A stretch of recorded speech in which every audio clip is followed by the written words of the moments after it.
శ్రీ సాయినాథాయ నమః. శ్రీ సాయి సచ్చరిత్రము 46వ అధ్యాయము. బాబా గయవెళ్ళుట, 2 మేకల కథ.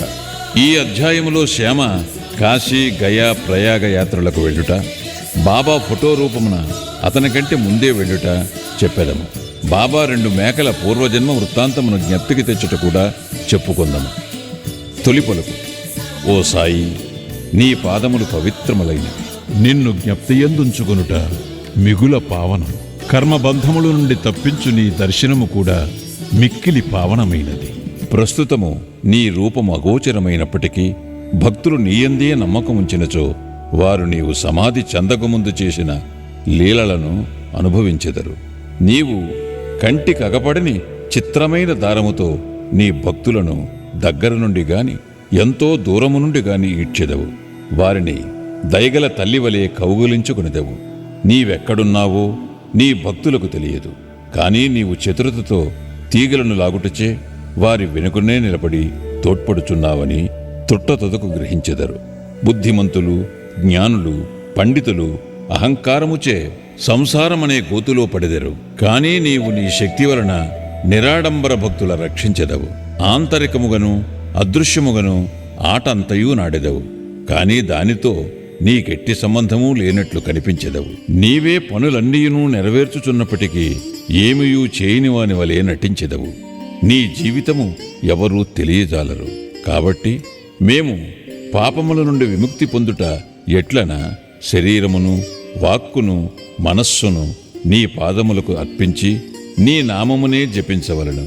నీ భక్తుల కోరికలను నీవు నెరవేర్చెదవు. ఎవరికైతే కోరికలుండవో అట్టివారికి నీవు బ్రహ్మానందమునిచ్చెదవు.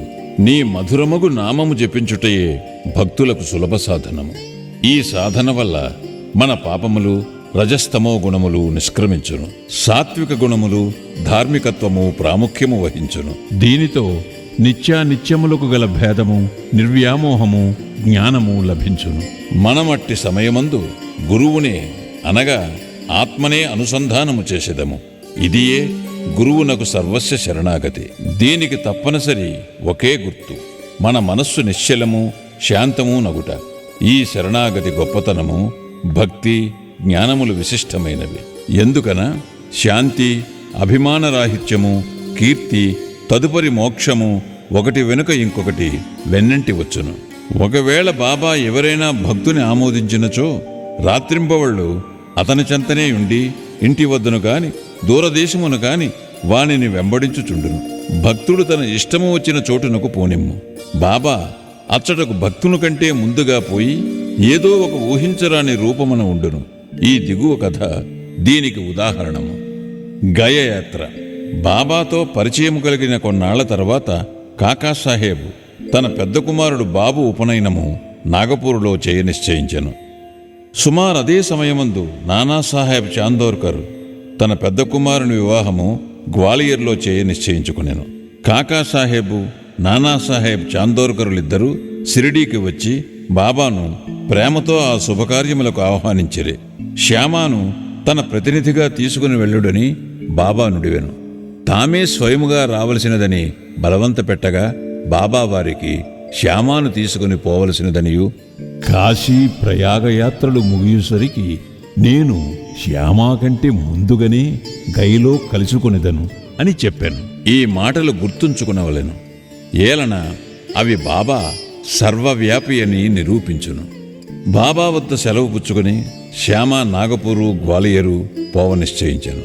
అతడి నుండి కాశీ, ప్రయాగ, గయా పోవలను అనుకునేను. అప్పాకోతే అతని వెంట పోవ నిశ్చయించాను. వారిరువురూ మొట్టమొదట నాగపూరులో జరుగు ఉపనయనమునకు పోయిరి. కాకాసాహెబ్ దీక్షిత్ శ్యామాకు 200 రూపాయలు ఖర్చుల నిమిత్తము కానుకనిచ్చాను. అచ్చట నుండి గ్వాలియర్కు పెండ్లికి పోయిరి. అచ్చట నానాసాహెబ్ చాందోర్కర్ శ్యామాకు 100 రూపాయలను, అతని బంధువు జటార్ 100 రూపాయలను ఇచ్చిరి. అక్కడి నుండి శ్యామ కాశీకి వెళ్ళాను.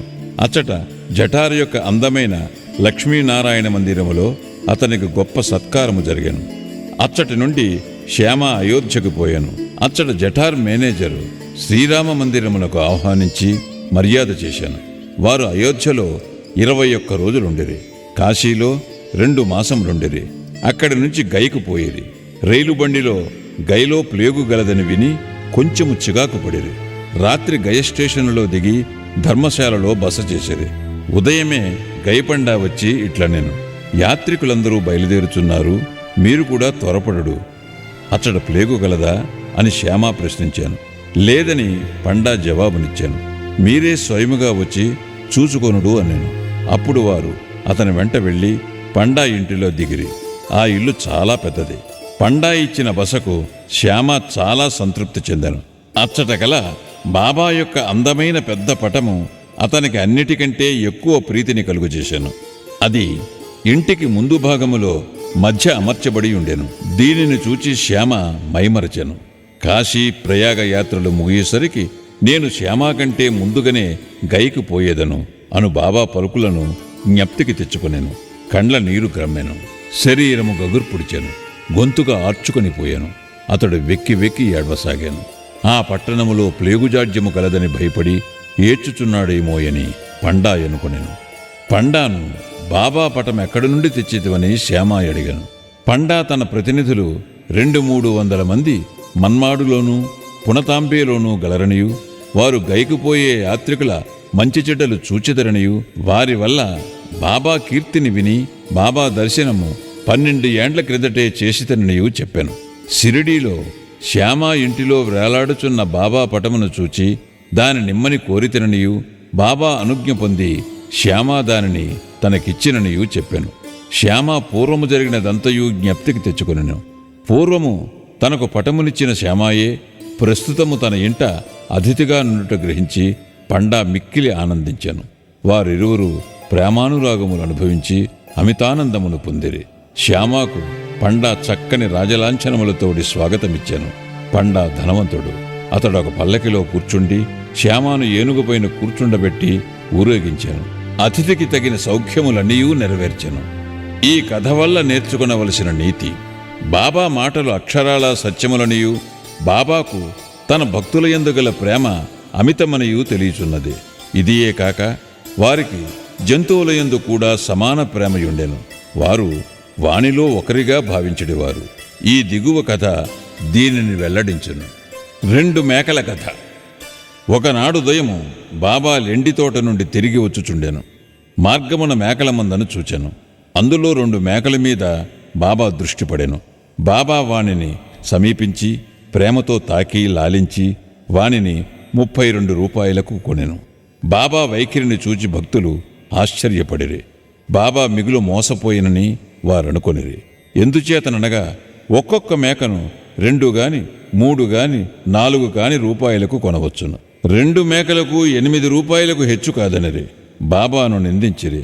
బాబా నెమ్మదిగా ఊరకొనెను. శ్యామ తాత్యాకోతే బాబాను సమాధానము వేడగా బాబా, నాకు ఇల్లు కాని కుటుంబము కాని లేకుండుట చేత నేను ధనము నిలువ చేయరాదు అనిరి. మరియు బాబా తమ ఖర్చుతోనే 4 సేర్ల శనగపప్పును కొని మేకలకు పెట్టుమని చెప్పిరి.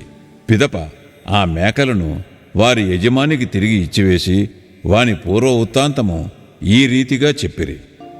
ఓ శ్యామ, తాత్య, మీరీ బేరములో నేను మోసపోయితనని అనుకునుచున్నారు. అట్లు కాదు, వాని కథ వినుడు. గత జన్మలో వారు మానవులు. వారి అదృష్టము కొలది నా జతగాండ్రుగా ఉండేడివారు. వారు ఒకే తల్లి బిడ్డలు. మొదట వారికి ఒకరిపైనొకరికి ప్రేమయుండెను. రాను రాను శత్రువులైరి.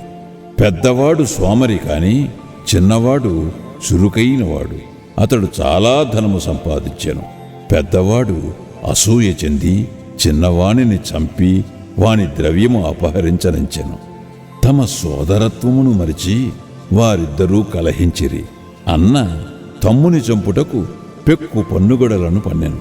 కాని నిష్ప్రయోజనములయ్యను. ఇద్దరూ బద్ధవైరులయ్యిరి. అన్న ఒకనాడు తన సోదరుని బడితితో కొట్టెను. చిన్నవాడు అన్నను గొడ్డలితో నరికెను. ఇద్దరూ అదే స్థలమున చచ్చిపడిరి. వారి కర్మఫలముచే మేకలుగా పుట్టిరి. నా ప్రక్క నుండి పోవుచుండగా వారిని ఆనవాలు పట్టితిని. వారి పూర్వ వృత్తాంతమును జ్ఞప్తికి తెచ్చుకుంటిని. వారి యందు కనికరించి వారికి తిండి పెట్టి కొంత విశ్రాంతి కలుగజేసి ఓదార్చవలనని అనుకుంటుని. అందుచే ఇంత ద్రవ్యమును వ్యయపరిచితిని. అందులకు మీరు నన్ను దూషించుచున్నారా? నా బేరము మీరిష్టపడకుండుటచే నేను వాని యజమాని వద్దకు తిరిగి పంపివేసి తిని. మేకలపైన కూడా బాబా ప్రేమ ఎట్టిదో చూడుడు. శ్రీ సాయినాథాయ నమః. 46వ అధ్యాయము సంపూర్ణము. సద్గురు శ్రీ సాయినాథార్పణమస్తు. శుభం భవతు.